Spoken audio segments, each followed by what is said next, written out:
welcome to Latin. This is a quick video for students who may have missed a lesson or who want to hear it again about Chapter 2, how to build verbs. This is all about how we build verbs in Latin. It's super simple. There's two pieces. You're going to get it in no time. Okay, so with Latin verbs, there are two parts. There are two parts in an English verb too. You have to tell who's doing the action, then you have to tell what the action is.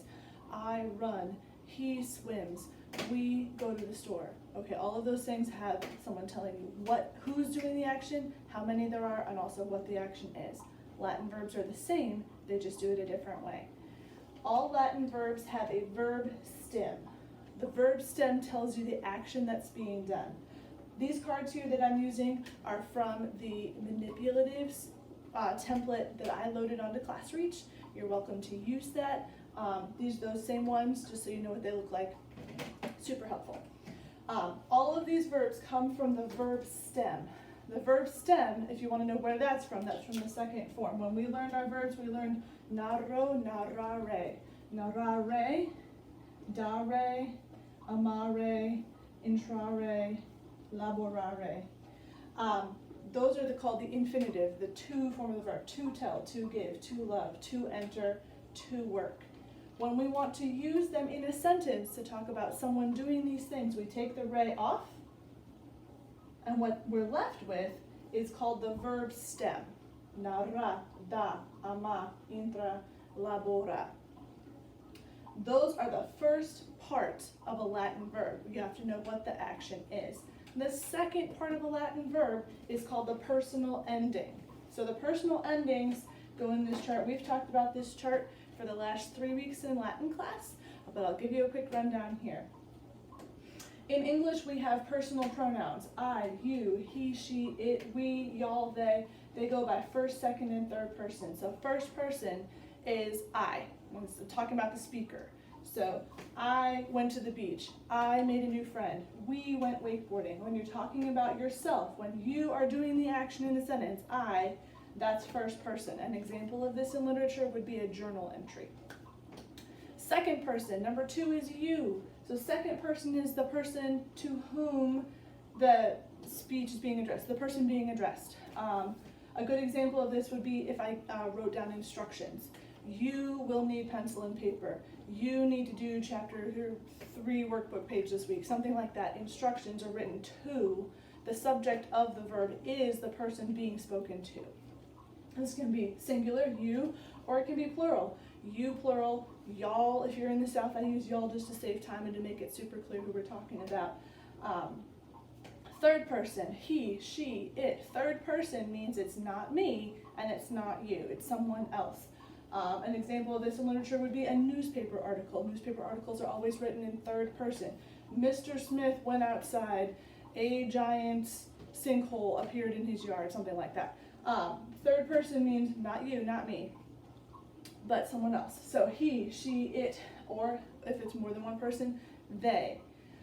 So in English we use these with a verb to tell who's doing the thing. In Latin, they use the verb stem and then special endings to correspond to these. So we've been chanting OST, mustis, unt for a long time. But they correspond to these pronouns. OST singular, mustis, unt are plural.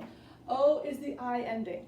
So if I do one of these actions, I'm going to use O. You ending is S. The he, she, it ending is T. We, mus. Okay, tis means you plural. And then nt, they. So when you want to build a verb, instead of saying they tell, you're instead going to use the verb that means tell and the ending that means they. Narrant. That's all you have to do. If I wanted to build a different verb, I could say you work. I would take the verb that means work, labora, that's the verb stem, that means work. The ending corresponding to you, that's S. Just slap that right on there. Woo. Laboras. Okay. There's one exception to this rule, and it's just a spelling thing. And it will make complete sense as you go along. It will not be hard. But if you want to use the O ending, let's say we want to say I enter. So we have intra, that means enter.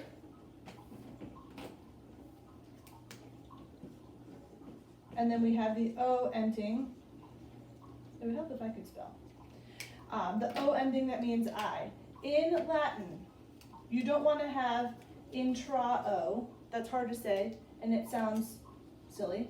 The O just kind of crowds out that A, so we have intro. And when you learned the Latin verbs, we chanted intro, intrare, intravi, intratum. So intro will already sound right to your ear because that's one of the forms of the verb that we chant when we learn a new verb. You will always get the I form of the verb. So I enter, I give, I love, I work, I tell. You've already practiced those. So when you get to this, if you forget about that rule and you try to build it and it comes out intra-O, you'll remember that that's wrong and you will just want intro. The A just kind of slips out of the equation and the O is strong enough that you don't need the A there. That's a super simple demonstration. Those are the key points. Those are what you need to know. I want you to remember O means I, S means you, T means he, she, it, mus, we, tis, y'all, NT means they. I want you to know that those correspond. I want you to know that you take a verb stem and you put one of those endings on to build a verb. Key points. Thanks so much.